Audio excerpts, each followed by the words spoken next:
I got to play Vampire the Masquerade Bloodlines 2 over at Gamescom, and I got to play it next to the project design director, Jay Higgs, who was kind enough to answer a bunch of my questions about what is probably one of the most hated video games right now. To me, this is a very, very interesting situation because let me tell you this point blank. If you are looking for a sequel to Vampire the Masquerade Bloodline, this probably isn't it. I know, weird for a game that has a 2 in the title. Now, if you are wondering why they would make a game called Vampire the Masquerade Bloodlines 2 when it doesn't have anything from the original game, that actually doesn't have that much to do with the development team as much as it has to do with Paradox. You see, a very long time ago, Paradox said that they were making Bloodlines 2, and then they hired some developers to make it. And theoretically, that initial version of Bloodlines 2 was going to be an actual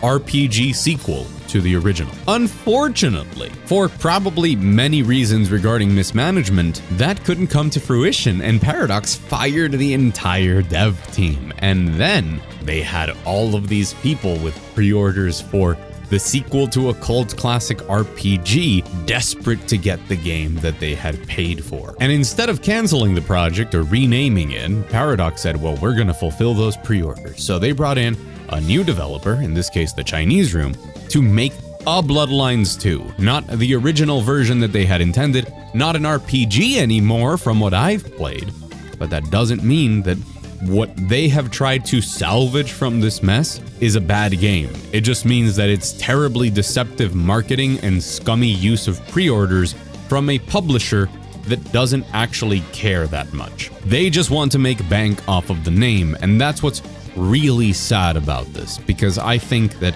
if this game were not called Bloodlines 2, there's some stuff here that's cooking. As broken down by this image from Reddit that you can see, here's some stuff that's not in the game. Character creation, guns, melee weapons, stats, stat checks and dialogue, inventory systems, hacking, lockpicking, Nosferatu, the humanity system, Gangrel, and Frenzy.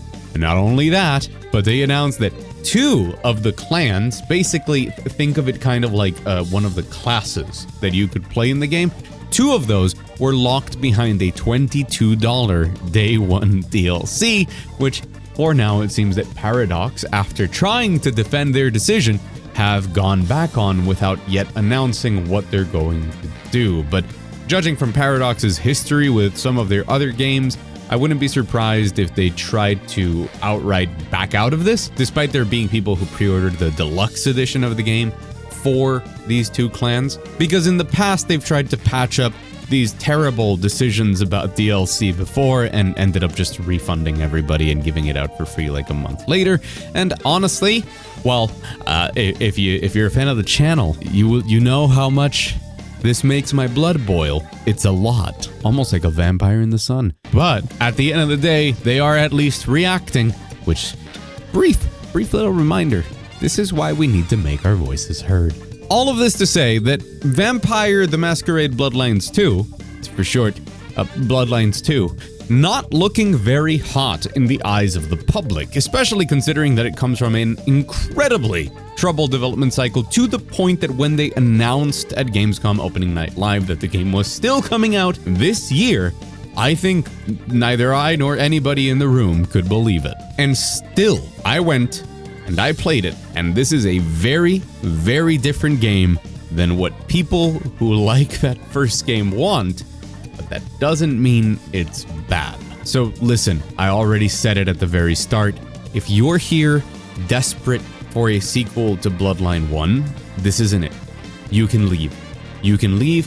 I'm sorry, this isn't for you. I think that the biggest disservice that they are doing to this game is calling it Bloodlines 2. They could have called it Vampire the Masquerade Exaltation. They could have called it Vampire the Masquerade Honey Boo Boo, but that's what they decided to call it, and the expectations are gonna kill a lot of it. So hey, if that's you, ignore this game. Pretend it doesn't exist. Maybe in 2 years they'll patch in all of the things you want, completely rework the game. Stranger things have happened. But for now, you can leave. And now if you're interested in what this game actually is, which is I can't believe I'm gonna say this, but It's a vampire game that feels like it's made by Arcane. It's an immersive sim vampire game very much in the style of something like a BioShock or a Dishonored 1 or 2 or Prey, which was one of the games that came up in my conversation quite a lot. Prey as in the new Prey, not the old Prey. If you're interested in that, boy, let me tell you, there's some stuff to be excited about if they don't absolutely screw everything up with their DLC plans. So if you want to know about that, stick around. Because, hi, I'm Mug, and if you're new here, welcome. And if you're not new here, welcome back. You're looking fantastic. I would even say appetizing. We're going to be talking about Vampire the Masquerade Bloodlines 2. That's a very long title. And also, if you like what I do here on YouTube, wait to see if what I do is worth your time and subscribe somewhere around the end of the video. I am, surprisingly, excited for this game that is very poorly titled. Let's get into it.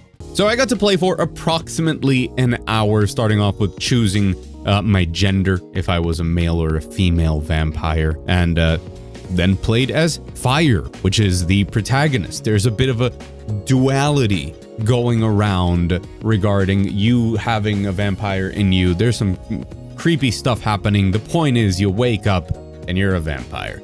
And congrats. Now you're super fast and super strong and very vampire-y. From there's a lot of little conversation choices that don't feel very deep, but definitely there is dialogue where you can be in conversation with this other part of you. And I would assume, because I didn't really go down that route, that there would be other similar conversation things in the rest of the game. Now, from what we know, not looking like the conversation and RPG part of that are looking very hot, which is a shame, because that's what people would expect from this. However, there are a ton of people that have been digging really deep into if this game has those RPG conversations that you've come to expect. And so far, looking at other previews of people who were definitely focused on that side, I would say it's not looking great, which is why I didn't care. And I took the game for what it had, which meant that the dialogue part, I know this is sacrilege. Guys, don't shoot the messenger. Not looking good. The rest of it though, what the game is trying to do, oh, that's different. The elephant has already been shooed out of the room. You don't have different melee weapons, you don't have guns, you don't have all of this. What you do have is your vampiric powers and the fact that you are a vampire. And if there is one thing that I really enjoyed about my time with Bloodlines 2, it's that it really, insert IGN meme here, it made you feel like a vampire. Sure, not in the charming way of infiltrating high society of vampires and the underground war of vampires that ensues, because I really didn't get to see much of that. This demo was pretty much right at the start of the game. Instead, we got a taste of what the level design is like, what the game is trying to go for, and once again, that felt incredibly immersive simmy. Very, very close to Dishonored and Prey. The environmental detail, the way that that sort of tells a story, the way that you approach combat, it really did feel very much in that style of an immersive sim, except in this case, instead of guns, you have your different vampiric powers and different items that you can use. There's no inventory system, there's no gear, there's no stats. You really, really have to think of this as vampire BioShock, I guess. But what does it do with that template that is probably pissing a lot of people very rightfully off? Well, quite a lot. I don't take this lightly. I am a schmovement enjoyer, and I have rarely enjoyed schmovement like what Bloodlines 2 is cooking. I was specifically told that if I enjoyed the schmovement and I made a video on my time with it, I should thank Max Bottomley. And let me look directly into Max Bottomley's eyes right now. Thank you, Max, for still holding the torch of good FPS movement. Thank you so much. Look, the moment you're out in the open world of the city, because that's a thing and you're out in the open world, you can vampire sprint pretty much up walls. You can't infinitely run up walls, this isn't Prototype, but you can latch onto different things that you can sense with your vampire vision to then jump up from there. You can leap across rooftops and glide and land on people and suck their blood out. You move at a speed that is just exhilarating. And the way that they've carefully looked at momentum and how it feels to move, to stalk from the shadows and just launch yourself into a full-on sprint from a standstill really conveyed to me, hey, I'm a powerful ass fucking vampire. There is this tiny little thing as I was playing that Jay said, hey, try and take a sharp turn while you're vampire sprinting. And when you do, there's this little drift as you kind of shift your momentum and your arms move, and there's this little skidding sound as you correct course while trying to convert the momentum into a different direction that just felt sublime in a way that I have rarely experienced first-person control. There were very specific examples cited of source games and movement in them, things like rocket jumping and how that feels and stuff like Apex Legends. And in case you can't tell, that gets me excited. Would I prefer if this game were just Vampire the Masquerade Bloodlines 2 and all of these cool things were put into a different game? Maybe. But we live in the world we live in, and we're gonna get what we're gonna get. So, moving around the environment, stalking your prey, and using the tree of abilities that I got to scroll through, including those paywalled abilities that maybe are still gonna be paywall. You gotta... I can't believe that they would like lock classes in an RPG behind a day one paywall. And when people got mad, they were like, oh no, but why? It's crazy, man. Sometimes I wonder if they think, like, period. Anyways, let me continue on let me continue on my thing. Using those abilities and exploring the world and just the quality of the things I was doing was excellent, to the point that I'm just excited to see what levels, what situations they're going to place us in, and I'm expecting this game in the same category as I would expect, hey, a BioShock is coming out, a Prey is coming out, a Dishonored, probably the most apt, hopefully, when it comes to the scope of levels, considering the absurd mobility options that you have in the game. And if this game just ends up being one of those, which is a type of game that we honestly don't get enough of, and it gives us the opportunity to do that while fulfilling a vampire fantasy, and it turns out that, yeah, it's basically not an RPG at all. It's got classes, technically, that guide your abilities, but, you know, so is Dishonored in a way, right? The way that in that game you customize a lot of your powers and the different things that you can sort of equip in order to change how some of them work and give yourself buffs. It's an RPG in that sense, which to me is not at all.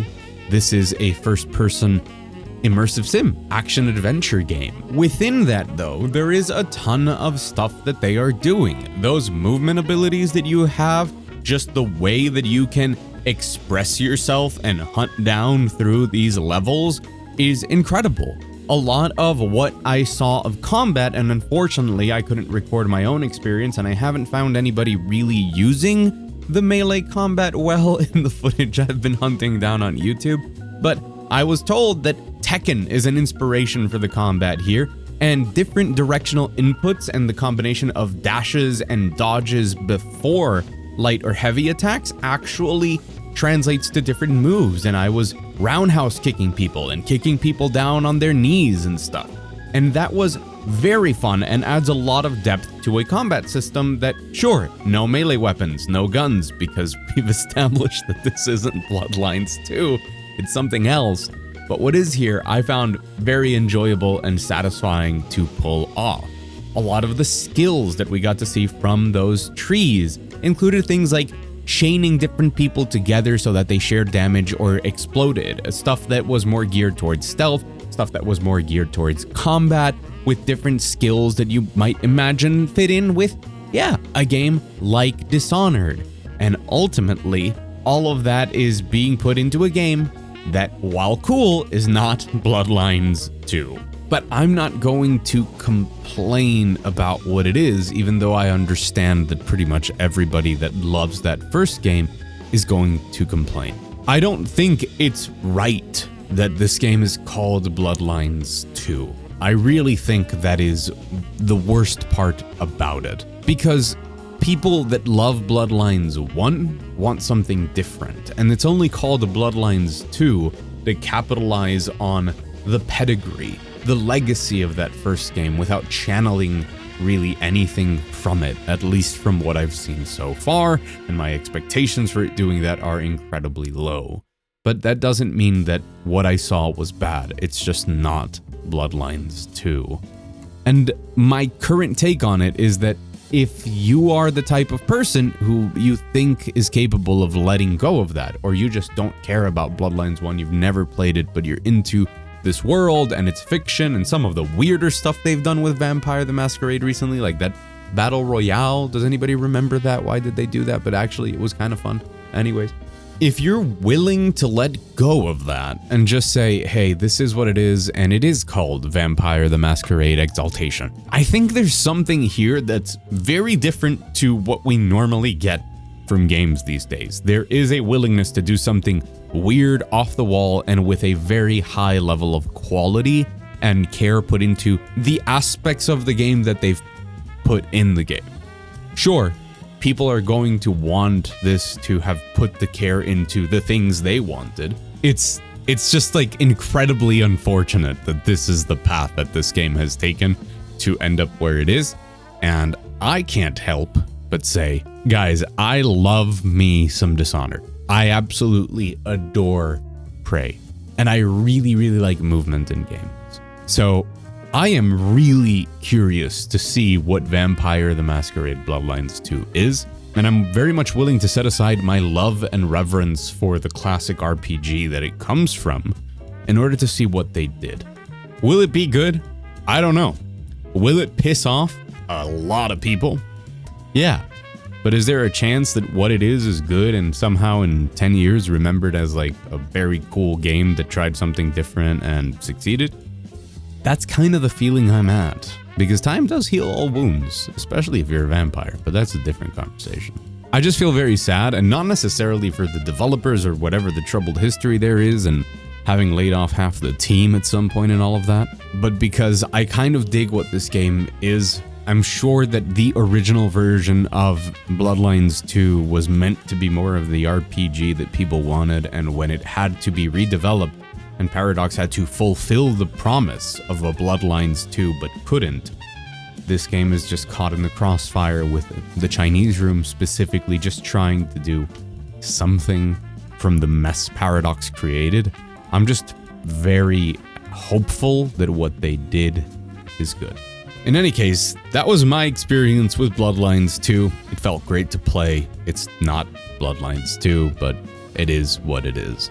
And hopefully it comes out and doesn't piss the entire world off, and at least some people will be happy, although allow me to very seriously doubt that. In my case, for me the most important thing is always protecting your wallet, so I gave you more than fair warning to stay away from this if those were your expectations, and maybe made you a bit curious about it despite the kind of insulting nature of the name.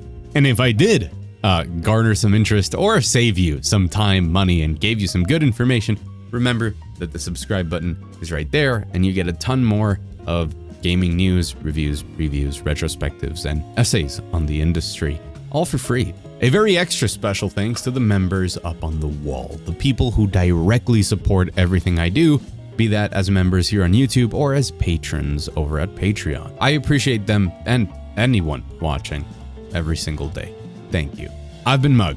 As always, go out there, enjoy some great video games, and I'll see you again very soon.